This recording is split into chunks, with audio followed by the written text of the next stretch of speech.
ನಮಸ್ತೆ. ಇಂದು ಮಾರ್ಕೆಟ್ನಲ್ಲಿ ತಂದಂತಹ ಹೂವನ್ನು ಹೇಗೆ ಸಂರಕ್ಷಣೆ ಮಾಡಬೇಕು ಎಂಬ ವಿಚಾರವಾಗಿ ನಿಮ್ಮೊಂದಿಗೆ ಹಂಚಿಕೊಳ್ಳುವ ಪ್ರಯತ್ನ.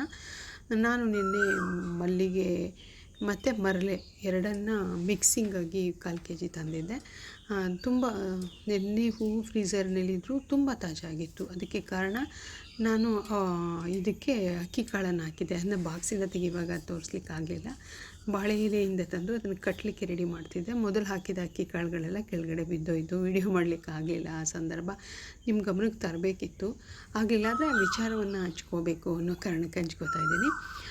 ನಾನು ಇದರೊಳಗಡೆ ತಕ್ಷಣ ಬೇರೆ ಕೆಲಸಗಳಾದ್ರಿಂದ ಸಂಜೆ ನಾನು ಮಾರ್ಕೆಟಿಂದ ಬಂದೆ. ಅದನ್ನು ಸಂರಕ್ಷಣೆ ಮಾಡಬೇಕು ಮತ್ತು ಕಾಪಾಡಬೇಕು ಅನ್ನೋ ಉದ್ದೇಶ ಆದ್ದರಿಂದ ಅದಕ್ಕೊಂದಷ್ಟು ಅಕ್ಕಿ ಕಾಳು ಹಾಕಿ ಕವರಿಂದ ಟಪ್ಪರ್ ವೇರ್ಗೆ ಅದನ್ನು ಕವರ್ ಜೊತೆಗೇ ಟಪ್ಪರ್ ವೇರ್ ಒಳಗಡೆ ಹಾಕಿ ಸಂರಕ್ಷಣೆ ಮಾಡಿ ಇಟ್ಟಿದ್ದೆ. ಇನ್ನು ಇದು ಇವತ್ತು ಕೂಡ ಸಂಜೆ ಆಗ್ತಾಯಿದೆ ನೋಡಿ.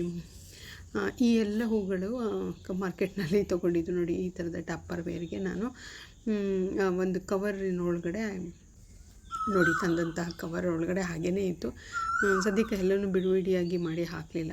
ಇದು ಬಾಳೆ ಎಲೆ ಹಾಸಿ ಟಪ್ಪರ್ ವೇರ್ಗೆ ನಾವು ಮಲ್ಲಿಗೆ ಹೂಗಳನ್ನು ಹಾಕಿ ಮಧ್ಯೆ ಅಕ್ಕಿ ಕಾಳುಗಳನ್ನು ಒಂದು ಲೇಯರ್ ಹಾಕಿದ್ರೂ ಆಗುತ್ತೆ. ಅದೇ ತಾಜಾತನನ ಕಾಪಾಡ್ಕೋಬಹುದು. ಕಟ್ಟಿದ ನಂತರವೂ ಅಕ್ಕಿ ಕಾಳು ಹಾಕಿ ನಾವು ಒಂದು 2-3 ದಿನ ತಾಜಾ ಆಗಿ ಮುಡಿಬೋದು. ಅದೇ ದಿನದ ಒಂದು ತಾಜಾ ಹೂವಿನ ಒಂದು ಫೀಲನ್ನು ನಮಗೆ ಕೊಡುತ್ತೆ. ಈ ರೀತಿಯಾಗಿ ಸಂರಕ್ಷಣೆ ಮಾಡಿ ನೀವು ಇಟ್ಕೋಬೋದು ಅನ್ನೋ ಕಾರಣಕ್ಕೆ ನಾನು ಈ ವಿಚಾರವನ್ನು ನಿಮ್ಮೊಂದಿಗೆ ಹಂಚಿಕೊಳ್ಳುವ ಪ್ರಯತ್ನ. ಈ ಹೂವು ನಿಜಕ್ಕೂ ತಾಜಾ ಆಗಿದೆ.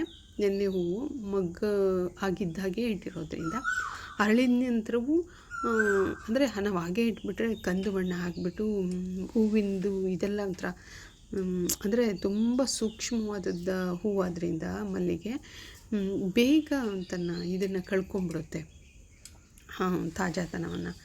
ನಾವು ಈ ರೀತಿಯ ಒಂದಷ್ಟು ಟಿಪ್ಸ್ಗಳನ್ನು, ಸಲಹೆಗಳನ್ನು ಮತ್ತು ಆಲೋಚನೆಗಳನ್ನು ಮಾಡಿ ನಾವು ಸಂರಕ್ಷಣೆ ಮಾಡೋದ್ರಿಂದ ಒಂದಷ್ಟು ಅಂದರೆ ನಿನ್ನೆ ಹೂವು ಬಾಡದೆ ನಾಳೆಗೂ ಸುರಕ್ಷಿತವಾಗಿ ಇರಲಿಕ್ಕೆ ಮತ್ತು ಅದೇ ಹೂವುಗಳನ್ನು ಅಂದರೆ ಒಂದೇ ದಿನದ ಬಾಳಿನ ಹೂವನ್ನು ನಾವು ಹೇಗೆಲ್ಲ ಸಂಗ್ರಹಿಸಿಡಬಹುದು ಎಂಬುದಕ್ಕೆ ನೋಡಿ. ಈ ಅಕ್ಕಿ ಕಾಳು ನಾವು ಮಾಮೂಲಿ ಅಕ್ಕಿ ಅನ್ನ ಮಾಡಲಿಕ್ಕೆ ತೆಗೆದಾಗ ಬಳಸಿದಂಥ ಅಕ್ಕಿನ ನಾವು ಈ ರೀತಿ ಮಾಡಲಿಕ್ಕಾಗಲ್ಲ ನೋಡಿ. ಮಲ್ಲಿಗೆ ಹೂವಿನ ಒಳಗಡೆ ಇರೋದ್ರಿಂದ ಅದು ತನ್ನ ತೇವಾಂಶವನ್ನೆಲ್ಲ ಹಿಡಿದಿಟ್ಕೊಂಡಿದೆ. ಈಗಂದರೆ ಸಾಕು ಪುಡಿ ಆಗ್ತಾಯಿತ್ತು. ನಾನು ಅದನ್ನು ಕೂಡ ನಿಮ್ಮೊಂದಿಗೆ ಹಂಚ್ಕೋತಾ ಇದ್ದೀನಿ ನೋಡಿ. ಈಗಂದರೆ ಸಾಕಷ್ಟು ಪುಡಿ ಆಯಿತು. ಆದರೆ ಮಾಮೂಲಿ ಅಕ್ಕಿ ನಾವು ಪುಡಿ ಮಾಡಲಿಕ್ಕಾಗಲ್ಲ. ಅಷ್ಟು ತೇವಾಂಶವನ್ನು, ಮಲ್ಲಿಗೆಯ ತೇವಾಂಶವನ್ನು ಅದು ಹಿಡಿದಿಟ್ಕೊಂಡು ಹೂವನ್ನು ತಾಜಾಗಿರಿಸಿದೆ.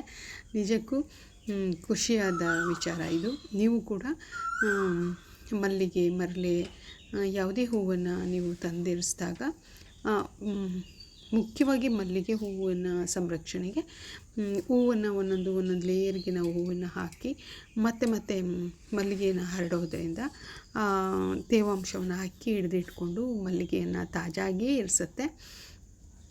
ನೀವುಗಳು ಕೂಡ ಈ ರೀತಿಯ ಮಾಡ್ಕೊಳ್ಳೋದ್ರಿಂದ ಒಂದಷ್ಟು ದಿನ ಅಂದರೆ 2-3 ದಿನ ಅಂದರೆ ಮಾರ್ಕೆಟಿಂದ ನಾವು 1/4 kg ತಂದಿರ್ತೀವಲ್ವ, ಪೂಜೆಗೆ ಬಳಸಿ ನಾವು ಬಳಸಿ ಇನ್ನಷ್ಟು ಬೇಕತ್ತೆ. ಅದನ್ನು 1-2 ದಿನ ಕೂಡ ನಾಳೆಗೂ ಕೂಡ ಅದನ್ನು ಬಳಸ್ಕೋಬಹುದು. ಹಾಗಾಗಿ ನೀವು ಕೂಡ ಈ ಸಲಹೆಯನ್ನು ಪಾಲನೆ ಮಾಡಿದರೆ ನಿಜಕ್ಕೂ ಪ್ರತಿನಿತ್ಯ ಹೂ ಬೆಳೆಸ್ತಾ ಒಂದು ಖುಷಿ ಖಂಡಿತ ಸಿಗ್ತದೆ. ನಾನು ಮಾರ್ಕೆಟ್ಗೆ ಹೋದಾಗ ಗುಲಾಬಿ, ಸೇವಂತಿ, ಚೆಂಡು ಹೂವು, ವಿವಿಧ ಹೂಗಳಿತ್ತು. ನಾನು ಹೂವಿನ ಮಾರ್ಕೆಟ್ಗೆ ಹೋದಾಗೆಲ್ಲ ಒಂದೊಂದು ಸಂಗ್ರಹ ಮಾಡ್ಕೊಂಡು ಬರ್ತೀನಿ. ಆದರೆ ಅವುಗಳನ್ನೆಲ್ಲ ತರೋದಿಲ್ಲ. ನನಗೆ ಹೆಚ್ಚಾಗಿ ಮಾರ್ಕೆಟಿಂದ ಪೂಜೆಗೆ ಬಳಸೋ ಹೂಗಳು ಯಾವುದನ್ನು ನಾನು ಬಳಸಲ್ಲ. ಸುವಾಸನೆಗಾಗಿ ನಾನು ಮಾತ್ರ ಬಳಸ್ತೀನಿ. ನನ್ನ ಅಂಗಳದಲ್ಲೇ ಮಲ್ಲಿಗೆ ಸಾಕಷ್ಟು ಹೂಗಳಿರೋದ್ರಿಂದ ನನಗೆ ಇದರ ಅಗತ್ಯ ಇಲ್ಲ. ಆದರೆ 1-2 ದಿನ ಮಾರ್ಕೆಟ್ಗೆ ಹೋಗಿದ್ದೀನಲ್ವ, ಇಷ್ಟೆಲ್ಲ ಹೂಗಳನ್ನು ನಾನು ಅಂಗಳದಲ್ಲಿ ಬೆಳೀಲಿಕ್ಕಾಗಲ್ಲ. ತಂದಿರಿಸ್ಕೊಂಡು ಒಂದು 3-4 ದಿನ ಬಳಸ್ಕೋಬಹುದು ಅನ್ನೋ ಕಾರಣಕ್ಕೆ ಮಾತ್ರ ನಾನು ತರೋ ಪ್ರಯತ್ನ ಮಾಡ್ತೀನಿ. ಮತ್ತು ಯಾವುದಾದ್ರೂ ಕಾರ್ಯಕ್ರಮಗಳಿದ್ದಾಗ ಅದನ್ನು ಮುಡಿಲಿಕ್ಕೆ ಅಂತೇಳಿ ತರುವಂಥದ್ದು. ಇದಾಗಿತ್ತು ಇಂದಿನ ವಿಶೇಷ. ವಂದನೆಗಳು.